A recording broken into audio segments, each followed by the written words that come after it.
Saidu from Cameroon. Assalamu alaikum wa rahmatullah, Sheikh. Alaykum salam wa rahmatullah.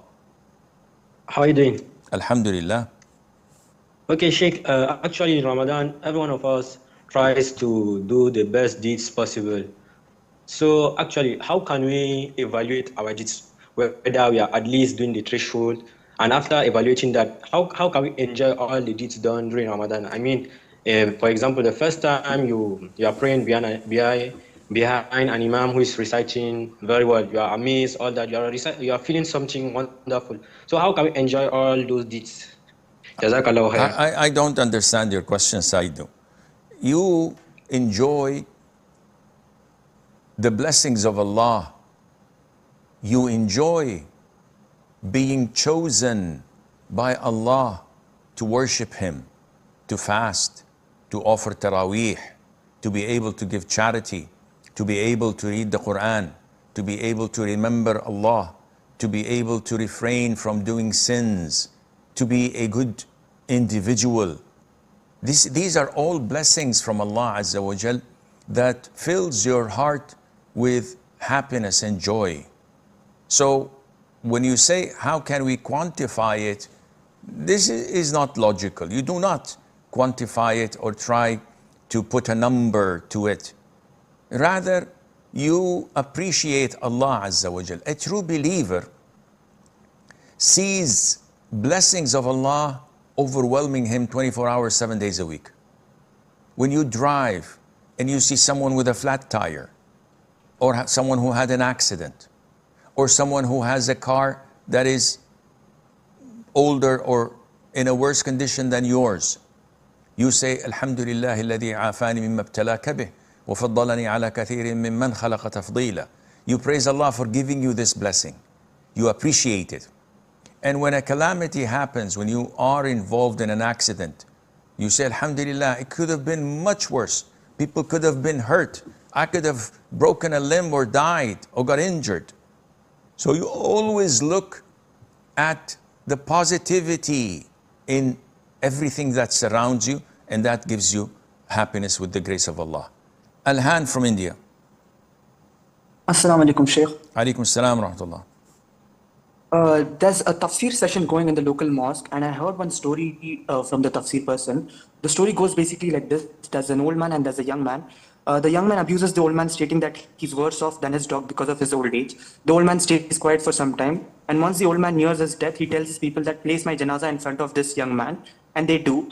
And once they have placed the janaza in front of the young man, the old man who's died in his janaza wakes up and tells the young man that I have died upon Iman, because of which I'm better than your dog. If I had died upon anything else than Iman, I would have been worse off than your dog. So is this story authentic? Can I take knowledge from such places of tafsir in my local mosque, Sheikh?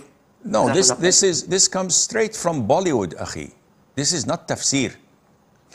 Someone dying and waking up only to tell the one who insulted him a few years back, hey, I'm back, and guess what? You're gonna face something bad in your life, and then he goes back to death. This is straight from Bollywood, with some music and rolling on the ground and jumping over trees and stopping trains. That would be something that would be fruitful and box office hit. But does it have anything to do with Islam? Definitely not. And should we learn from this person's tafsir? I can't judge. Sometimes da'is become storytellers, and stories have an impact on the listeners, that it draws their attention, it captivates them, and it has a profound impact on them. Some even cry and weep out of sadness or emotional impact. Some would benefit. This would unfortunately be the wind for the sails of such storytellers to indulge in more and more and more, which in many cases are not true. But their intention does not justify the means. And therefore, it's not something that is beneficial because it's not part of the authentic knowledge. Nevertheless, do we cross out this individual because he used a story he thought that would have a good and positive impact on those listening to him, I wouldn't say that would be fair. Maybe the man has knowledge. Maybe it's a mistake he made. So we have to evaluate the whole thing, and Allah knows best. Assalamu alaikum wa rahmatullahi wa barakatuh, Sheikh. Alaikum salam wa rahmatullahi wa barakatuh. And Sheikh, I have a question about EPTV. This is like, for example, I want to watch football, and when I buy, for example, 1 month to subscribe, but this is very expensive. So EPTV is like they take this channel, but without the approval of the actually a football channel. When I so is this permissible for me to buy, for example, to buy a subscribe so I can watch it a little bit cheaper, or is it like betraying? As long as it is legal and they have paid the actual football channel their rights, and the football channel is giving them accessibility, then this is fine, providing what you're watching is halal. To my knowledge, none of it is fine. That's why they keep on switching the frequency and changing it from one day to, or from 1 week to the other, because they found out that they are transmitting their copyrighted games and matches in addition to movies and series and music and other haram stuff. So they keep on chasing them, and they keep on changing the frequencies and the likes. It's a waste of time. It's a waste of money. It takes you away from Allah Azza wa Jal's remembrance, and there is no benefit. Those who watch 3 or 4 hours of football every single day, their backside becomes bigger, but they don't grow any muscles. They can't run faster. They're not healthier. So what is the benefit?